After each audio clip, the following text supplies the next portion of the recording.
നിങ്ങളുടെ സജഷനൊക്കെ പ്രകാരം നമ്മുടെ കോതയാർ പോകാനെന്ന് വിചാരിച്ചു കേട്ടോ. ഒരു ചേഞ്ചൊന്നും ആകട്ടെ എന്ന് പറഞ്ഞ് കാട്ടിനകത്തൂടെയുള്ള യാത്രയാണ്. കുറച്ച് ദുർഘടം പിടിച്ച ഏരിയയും അതുപോലെ തന്നെ റോഡ് ഇപ്പോൾ കാണുന്നത് പോലെയല്ല, ഭയങ്കര മോശപ്പെട്ട റോഡാണ് കേട്ടോ. അത് ഞാൻ പോണ വഴിക്ക് കാണിച്ചു തരാം, വഴിക്കുള്ളത് കാണിച്ചു തരാം എങ്ങനെയാണ് റോഡാണെന്ന്. പക്ഷേ എക്സ്പ്ലോർ ചെയ്യുന്ന ഓരോ വീഡിയോകളും ഹോണസ്റ്റ് ആയിട്ടുള്ള കാര്യങ്ങളാണ് കേട്ടോ. അപ്പോൾ ഫുൾ വീഡിയോ നമുക്ക് കാണാം. ഇതാണ് കോതയാറിൻ്റെ എൻട്രി പോയിൻ്റ്. അകത്ത് നമ്മൾ കാട്ടിനുള്ളിൽ കയറണമെങ്കിൽ ഇവിടെ പെർമിഷൻ മേടിച്ചിട്ട് വേണം പോവാൻ. വനഭാഗത്തിൻ്റെ അകത്തോട്ട് കയറുമ്പോൾ പെർമിഷനൊക്കെ നമ്മൾ മേടിച്ചിട്ടുണ്ട്. നമ്മുടെ വണ്ടി നമ്പർ എല്ലാം അവർ രജിസ്റ്റർ ചെയ്തിട്ടുണ്ട്. വെളിയിൽ ഇറങ്ങുമ്പോഴും നമ്മുടെ അവിടെ കാണിക്കും കേട്ടോ. ഇതാ ഫ്രണ്ടിൽ പോകുന്ന ആ ചേട്ടനുണ്ട്, അല്ല ആ ചേട്ടനാണ് ഞങ്ങൾക്ക് വഴി കാട്ടി തരുന്നത്, എങ്ങനെയാണ് പോകേണ്ടത്, എവിടെയാണ് പോകേണ്ടതെന്നൊക്കെ. അപ്പോൾ നമ്മുടെ അതുപോലെ തന്നെ പോയിട്ടുണ്ട്. ഫുള്ള് വന ഏരിയയാണ്. രാത്രി സമയങ്ങളിൽ ഇതുവഴി വരാൻ പറ്റില്ലെന്നാണ് പറയുന്നത്. കാരണം ആനകളെല്ലാം ഇറങ്ങാനുള്ള ചാൻസസ് ഉണ്ട്, അല്ല ഇറങ്ങുമെന്നാണ്. ഇങ്ങനെ വനം മാത്രമല്ല കേട്ടോ, ഇങ്ങനെ അരുവികളും അതുപോലെ തന്നെ ചെറിയ ചെറിയ പുഴകളൊക്കെ കാണാൻ പറ്റും കേട്ടോ. അങ്ങനെ അതുപോലെ തന്നെ ബ്യൂട്ടിയും നല്ല സൂപ്പറാണ് കാണാൻ. അപ്പോൾ അതൊക്കെ കണ്ടിട്ടാണ് പോകുന്നത്. ഞാൻ പറഞ്ഞില്ലേ, ഇതിൻ്റെ റോഡ് ബഹു മോശപ്പെട്ട റോഡാണ്.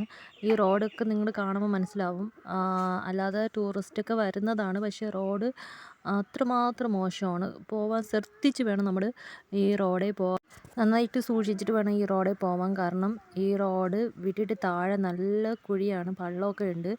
എന്തെങ്കിലും ഒന്ന് ആക്സിഡൻ്റലി സംഭവിച്ചാൽ താഴോട്ട് പോകാനുള്ള ചാൻസസും ഉണ്ട്. ഫുള്ള് ഇങ്ങനെയാണ്. അതുകൊണ്ട് ശ്രദ്ധിച്ച് വേണം പോവാൻ. ടൂറിസ്റ്റൊക്കെ വരുന്ന ഏരിയ തന്നെയാണ്, എന്നാലും നമ്മൾ സൂക്ഷിച്ച് വേണം കോതയാറിൻ്റെ ഉൾഭാഗത്തോട്ട്, ഗ്രാമത്തിലോട്ട് കിടക്കുമ്പോൾ സൂക്ഷിച്ച് വേണം പോവാൻ. അപ്പോൾ ഇങ്ങനെ പോയി കഴിയുമ്പോൾ നമുക്ക് ഇടയ്ക്കിടയ്ക്ക് ഇങ്ങനത്തെ നല്ല നല്ല വ്യൂ ഒക്കെ കാണാൻ പറ്റും കേട്ടോ. ബ്യൂട്ടിഫുൾ ആയിട്ടുള്ള വെള്ളച്ചാട്ടവും ഇതുപോലെ റിവറും ഒക്കെ ഇങ്ങനത്തെ വ്യൂ ഒക്കെ നമുക്ക് കണ്ട് ആസ്വദിച്ച് പോവാം. ലൈക്ക് വൈസ് നമുക്ക് റോഡ് മോശമാണ്. ഡ്രൈവ് ചെയ്യണവർ സൂക്ഷിച്ച് വേണം ഡ്രൈവ് ചെയ്യാൻ. ഞാൻ അഗെയിൻ പറയുന്നു, കാരണം താഴെ പള്ളമാണ്. ഫോർ വീലറൊക്കെ വരണവർ സൂക്ഷിച്ച് വേണം വരാൻ. പക്ഷേ ഏരിയ കാണാൻ നല്ല ബ്യൂട്ടിഫുൾ ആയിട്ടുള്ള ഏരിയയാണ്. ഇതിൽ അതിശയപ്പെടുത്തുന്ന കാര്യമെന്ന് വെച്ചാൽ ഇതിന് ഇടയിലല്ല, അവിടെ നമ്മുടെ വീടുകൾ കണ്ടെന്നാണ്. അത് വലിയ അതിശയമായിട്ട് തോന്നി. കാരണം അവിടെ എവിടെയെങ്കിലുമൊക്കെ വീടുകളാണ്. അപ്പോൾ അതൊക്കെ കാണുമ്പോഴത്തേനും ഒരു ഇതായിട്ട് തോന്നിയിട്ടുണ്ടായിരുന്നു. അങ്ങനെ കുറേ ദൂരത്തെ യാത്രകൾക്ക് ശേഷം നമ്മൾ നല്ലൊക്കെ വ്യൂ ഒക്കെ കണ്ടതിന് ശേഷം നമ്മൾ ഒരു ചെറിയൊരു അരുവി ഉണ്ടെന്നാണ് പറയുന്നത്. അപ്പോൾ അങ്ങോട്ടാണ് നമ്മളിപ്പോൾ പോകുന്നത്. കണ്ടോ, വ്യൂ ഒക്കെ കണ്ടോ, അടിപൊളിയാണ്. രാത്രി ടൈമുകളിൽ വരാണ്ടിരിക്കുക. അതുപോലെ തന്നെ പോയി കഴിഞ്ഞാൽ റിട്ടേൺ ഒരു 5 മണിക്ക് മുമ്പേ നമ്മൾ റിട്ടേൺ വരാൻ ശ്രമിക്കുക. കാരണം രാത്രി ടൈമുകളിലൊക്കെ ഇവിടെ കാട്ടിലുള്ള അനിമൽസ് എല്ലാം റോഡിലോട്ട് വരാനുള്ള ചാൻസ് ഉണ്ടെന്നാണ് പറയുന്നത്. ഞങ്ങൾക്കറിയില്ല, കൂടെ കൂട്ടിയിട്ട് പോയ ആൾക്കാരാണ് പറയുന്നത്. അപ്പോൾ അതുകൊണ്ട് ശ്രദ്ധിക്കുക. നമ്മുടെ കോതയാർ പോകണമെങ്കിൽ ഒരു 5 മണിക്ക് മുമ്പേ, എസ്പെഷ്യലി 2 വീലർ പോകണവർ 5 മണിക്ക് മുമ്പേ റിട്ടേൺ മറ്റവരും അങ്ങനെ തന്നെയാണ്, റിട്ടേൺ വരാൻ ശ്രമിക്കുക. ആവതും നമ്മൾ മോർണിംഗ് ഒക്കെ പോവുക, വെയിലാവുന്നതിന് മുമ്പ് പോയാൽ എന്തുകൊണ്ടും കൊള്ളാം.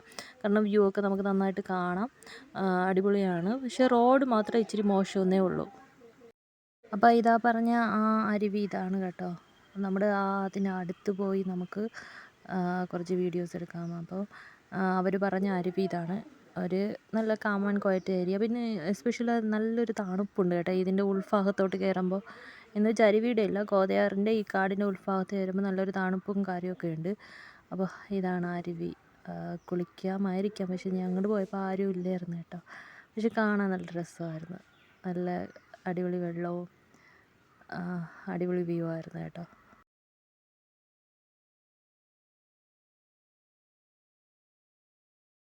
അതുപോലെ തന്നെ നമ്മുടെ അതിൻ്റെ ഗ്രാമത്തിലുള്ള ഒരു വീടിൻ്റെ ആ ഒരു വ്യൂവും കാണിച്ചു തരാം. ഇതാണ് വീട്. നമ്മളെ കൂട്ടിക്കൊണ്ട് പോയ ആ ഒരു വ്യക്തിയുടെ റിലേറ്റീവിലുള്ള ഒരാളുടെ വീടാണ് കേട്ടോ. അപ്പോൾ ആ വീടിൻ്റെ ചുറ്റും പരിസരവും ഇങ്ങനെയാണ്, ഫുള്ള് കാടാണ്. ഫുള്ള് കാടിൻ്റെ ഭാഗമാണ് കേട്ടോ. അപ്പോൾ അതിൻ്റെ ചുറ്റും പരിസരവും ഇങ്ങനെയായിരിക്കും കാണുക. വീട് ഒത്തിരി ഇല്ല കേട്ടോ, അവിടെയോ കുറച്ച് സ്ഥലത്ത് കാണും, ചില സ്ഥലത്ത് കാണില്ല, അങ്ങനെയൊക്കെയാണ്. അപ്പോൾ അതായത് ചുറ്റും കാടാണ്, കണ്ടോ, ചുറ്റും കാടാണ്. അങ്ങനെയാണ് ഒരു വീട് വരിക. ഫുള്ള് കാടിനോട് ചേർന്ന് ഒരു 2 വീട് അടുപ്പിച്ചിരിപ്പുണ്ട്. ആ വീടിൻ്റെ ബാക്ക് സൈഡ് വരുന്ന ഒരു വ്യൂ ആണ് കേട്ടോ. ഒരു കാം ആൻഡ് ക്വയറ്റ് ഏരിയ തന്നെ, എന്നാലും കാണാൻ കൊള്ളാം. കാം ആൻഡ് ക്വയറ്റ് ആയിട്ടുള്ള ഒരു ഏരിയ ആണ്. അവർ വീട്ടിൽ ഉപയോഗിക്കുന്ന ഈ വെള്ളം തന്നെയാണ്. അവിടെ പ്രത്യേകിച്ച് കിണറും കാര്യങ്ങളൊന്നുമില്ല. ഇതിലൊന്നും വരുന്ന വെള്ളമാണ്, നല്ല ശുദ്ധമായിട്ടുള്ള വെള്ളമാണെന്ന് പറയുന്നത്. അപ്പോൾ ഇത്രയും ചുറ്റും കാടാണ്, അതിൻ്റെ നടുക്കാണ് 1-2 വീടുകൾ അവിടെ ഇരിക്കുന്നത്. അവരുപയോഗിക്കുന്ന സെയിം വെള്ളം തന്നെയാണ്. ഇവിടെ ആനകളും അങ്ങനത്തെ മൃഗങ്ങളൊക്കെ വന്ന് വെള്ളം കുടിക്കും എന്നാണ് പറയുന്നത്. അപ്പോൾ ഇങ്ങനത്തെ വ്യൂ ഒക്കെ കണ്ടിട്ട് നമ്മൾ വൈകുന്നേരമൊക്കെ ആയപ്പോൾ തിരിച്ചു കേട്ടോ. അപ്പോൾ ഒന്ന് ഡീറ്റെയിൽ ആയിട്ട് നിങ്ങളൊന്ന് കണ്ടു നോക്ക്. അപ്പോൾ അടുത്തൊരു വീഡിയോ വരുന്നവരെ നമുക്ക് കാണാം. Bye bye, Tata. ബാക്കി വ്യൂ ഒക്കെ നിങ്ങൾ കാണുക കേട്ടോ.